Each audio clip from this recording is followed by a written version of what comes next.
morning, Asia. Good evening, America. You're watching World DNA with me, Raisha Sehgal. There's lots lined up for you on the show, lots to unpack. But first, let's get you started with the headlines.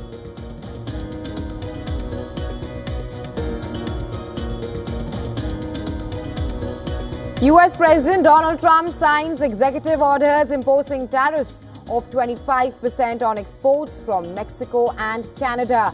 China to see additional 10% tariff.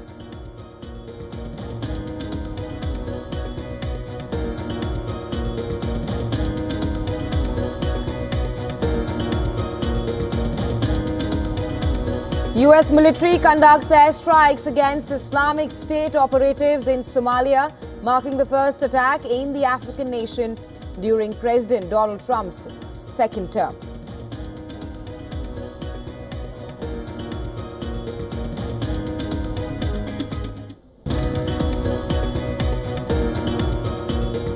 Ukraine claims Russia fired dozens of missiles and drones at its territory, killing 15 people. Even as Trump's special envoy says a deal to end the war between the two nations could be negotiated within months.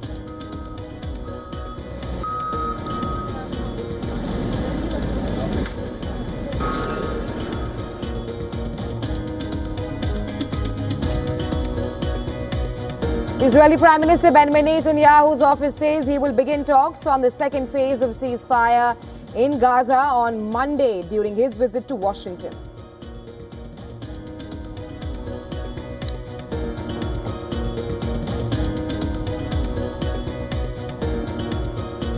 Israeli Prime Minister Benjamin Netanyahu and the Defense Minister Israel Katz nominate Eyal Zamir to become the next Israel Defense Forces Chief of Staff.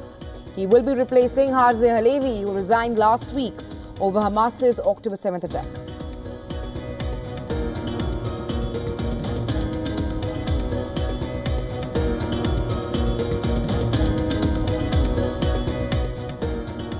Our top focus in World DNA. US President Donald Trump has signed an order authorizing tariffs after vowing to impose dramatic taxes on goods from Canada, Mexico and China. Trump signed 3 executive orders imposing tariffs of 25% on exports from Mexico and Canada, although energy resources from Canada will have a lower 10% tariff imposition. Goods from China, which already face various rates of duties, will see an additional 10% tariff. Well, goods from all these 3 countries comprise more than 1/3 of imports into the US, including apparel, medicine, electronics and steel. Trump has declared a national emergency under the International Emergency Economic Powers Act to back the tariffs. In a post on Truth Social, Trump said it was his duty as the President of the US to ensure that the safety of all, as he cited his campaign promise to stop what he called the flood of illegal aliens and drugs pouring across the borders. Canadian Prime Minister Justin Trudeau says Canada did not want this but is prepared to respond to Trump's tariff announcement. He said he has already held meetings with his cabinet and will be speaking with President Sheinbaum of Mexico shortly. Also, a spokesperson of the Chinese Ministry of Commerce said that the tariffs are not conducive to the interests of either China or the US.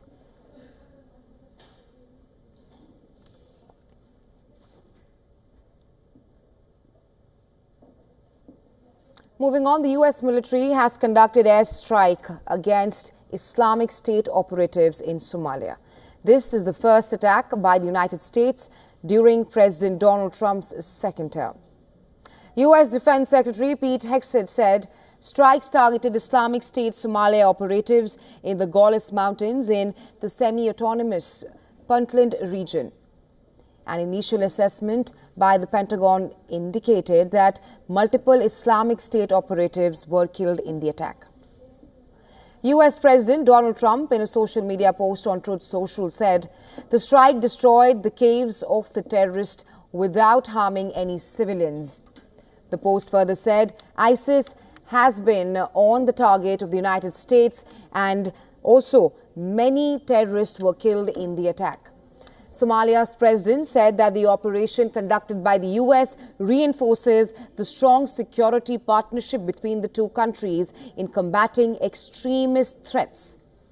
In a post on X, the president said Somalia remains resolute in working with its allies to eliminate international terror and ensure regional stability. Meanwhile, the Somalian forces have increased patrolling in the area. Puntland Information Minister has said that its forces have managed to confine Islamic State activities to the hills and has urged the international community to supply ammunition in its fight against terrorism.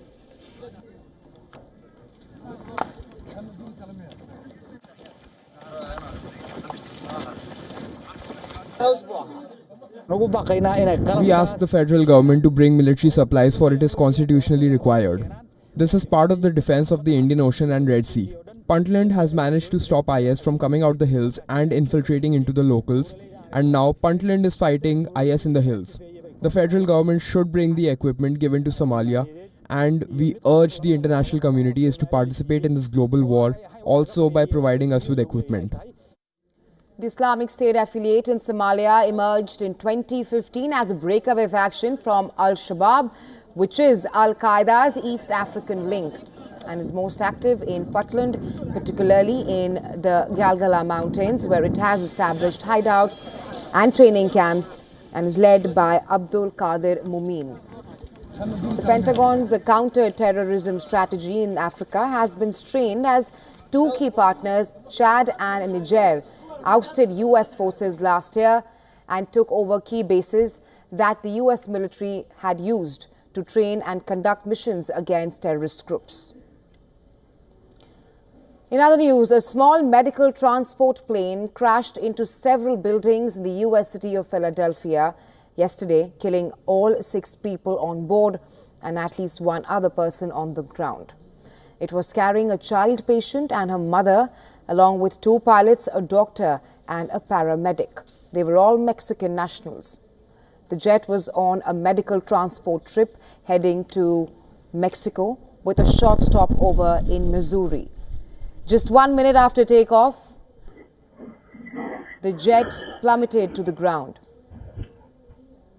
Videos show the plane coming down quickly and sparking a huge fireball.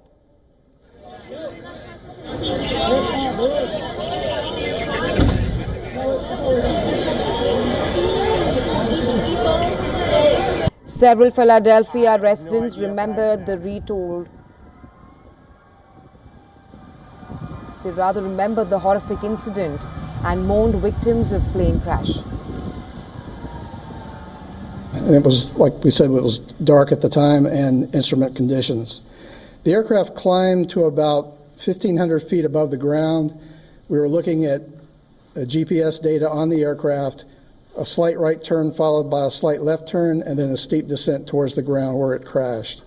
The entire flight lasted less than a minute. Right now, it's just a lot going. The city right now, it feels the impact. I'm actually trying to check on my cousin.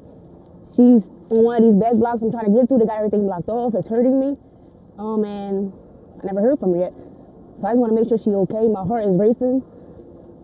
There's a lot going on, a lot of emotions. A lot of people screaming, kids crying, just pieces everywhere on fire, cars on fire, homes on fire.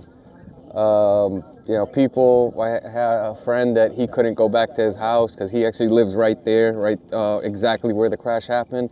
And he wasn't allowed back in his home till almost midnight. And he had to be escorted, and they were without power and without electricity pretty much all night. And they probably still are now without any power or heat or anything. The FAA said it was launching an investigation with the National Transportation Safety Board. Aerial video showed investigators at the scene of the plane crash in Philadelphia. Both the agencies are already probing the deadliest U.S. air disaster in almost a quarter century.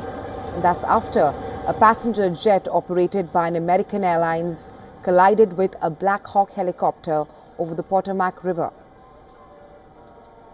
Meanwhile, investigators from the National Transportation Safety Board have determined the CRJ-700 airplane was at 325 feet, plus or minus 25 feet at the time of impact, suggesting that the Army helicopter was flying above 200 feet, which is the maximum altitude for the route it was using. The information was based on data recovered from the jet's flight data recorder, which is the black box that tracks the aircraft's movements, speed and other parameters.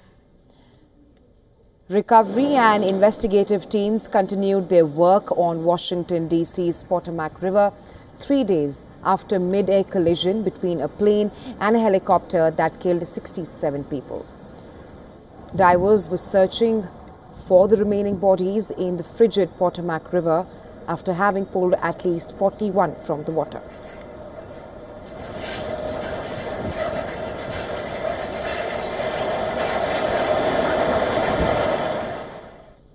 Moving on, Israeli Prime Minister Benjamin Netanyahu will begin talks on a second phase of the Gaza ceasefire deal in Washington, D.C.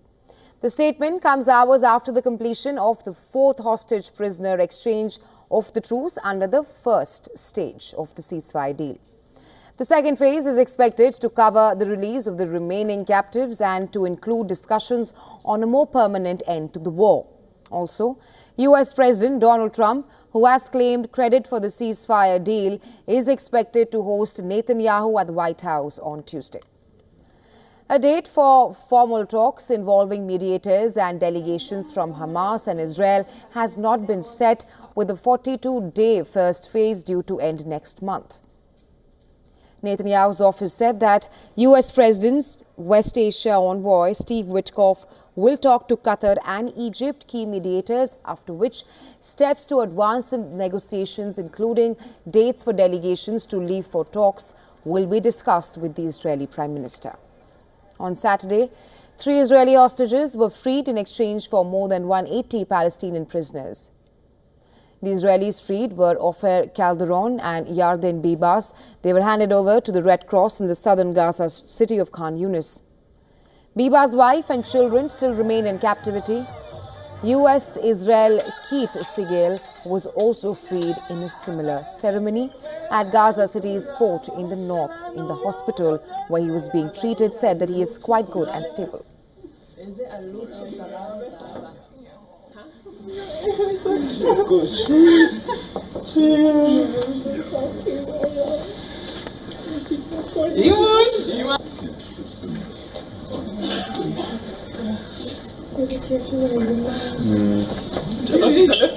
The Israeli military later confirmed that all 3 hostages were back in Israel. In Tel Aviv, a freed hostage who was released from Gaza captivity in January spoke to the supporters in a video message that was screened at a rally. The weekly hostage demonstrations in Tel Aviv also saw thousands gathered to call for the return of all hostages.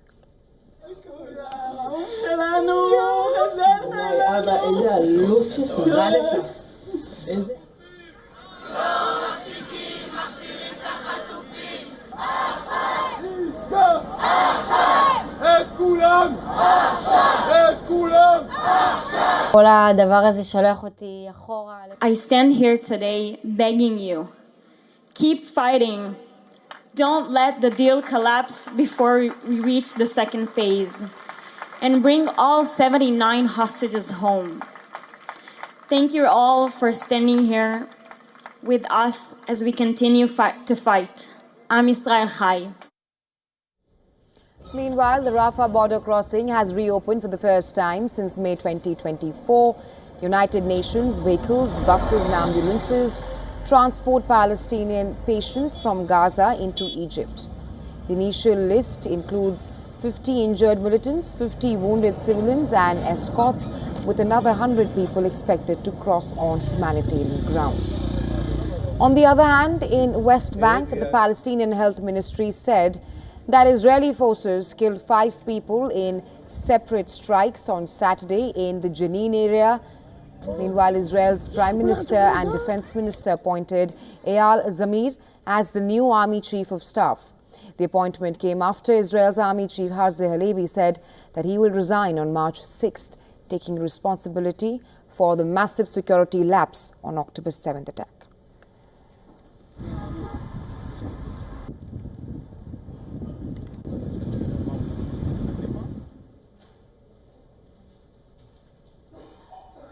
Tens of thousands of South Koreans flooded the streets of Seoul, deeply divided over the fate of impeached President Yoon Suk-yeol. More than 30,000 supporters rallied to demand his immediate release, claiming his detention is unlawful. Just blocks away, around 5,000 others demonstrated for his permanent removal from office, condemning his actions as a threat to democracy. 정말 다수 확보된 상황임에도 명령을 무서워하는 것들은 종북 빨갱이 그리고 죄를. This isn't my first time attending one of these rallies. I've been to one of these several times. I live in a provincial area, but I came because I know our country is in a very dangerous situation now. I came to save my country. We cannot just sit back quietly since our president was arrested.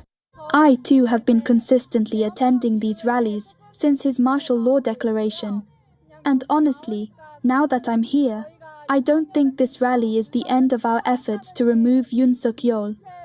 And we also have many other issues to work on here. Yoon was indicted on insurrection charges last week after declaring martial law on December 3rd. His controversial decree, though short-lived, attempted to ban political activity, control the media and expand military power, plunging the country into a turmoil. The fallout has been swift, the Prime Minister impeached, top military officials indicted, and a nation now at a crossroad.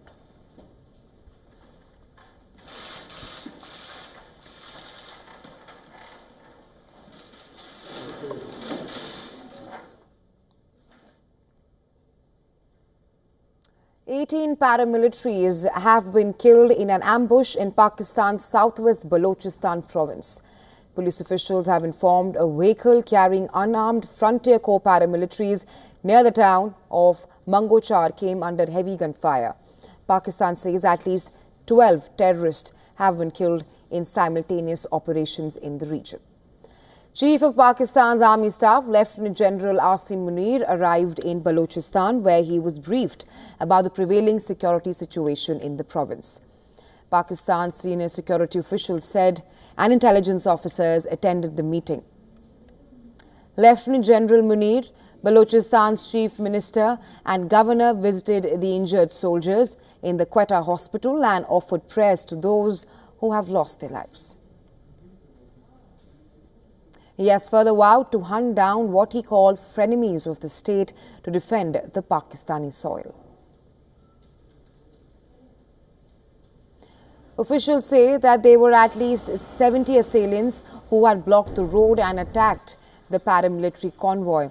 No one has claimed responsibility for the attack so far. Pakistan security forces are conducting multiple sanitization operations in Balochistan province. 23 terrorists have been killed in the province in the last 24 hours. The province has reported a major rise in attacks in recent months. In January, 6 people were killed in a bombing claimed by the separatist Balochistan Liberation Army. In November, the BLA claimed responsibility for a bombing at Quetta's main railway station that killed 26 people, including 14 soldiers. The group also claimed responsibility for coordinated attacks by dozens of assailants in August that killed at least 39 people, one of the highest tolls in the region.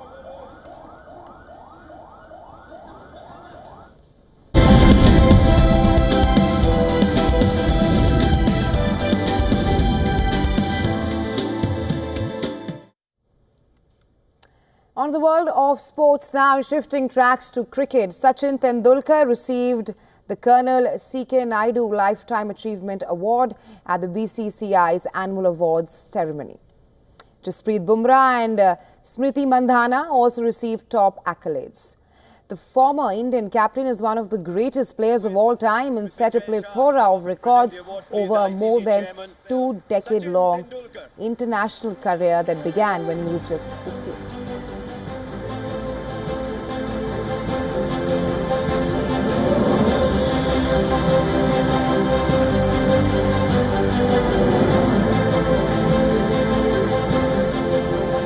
His 200 Test and 463 ODI appearances are the highest by any player in history. Tendulkar is the leading run scorer in Test and One-Day internationals and also the leading centurion in both formats. He is the only man to score 100 international centuries and won the 2011 ICC World Cup with India. He also played one T20 international, India's first ever, against South Africa in Johannesburg in 2006. Tendulkar said he was deeply honoured to receive the award. He also thanked the BCCI and every cricket fan in the country for allowing him to bat. Jasprit Bumrah won the Paulie Umrigar Award for the Best International Cricketer of the Year in the men's category, while Smriti Mandhana picked for the corresponding women's trophy. Sarfaraz Khan was picked for the Best International Debut Award. Spinner Ravichandran Ashwin, who announced his retirement from international cricket last December, also got a special award from the board.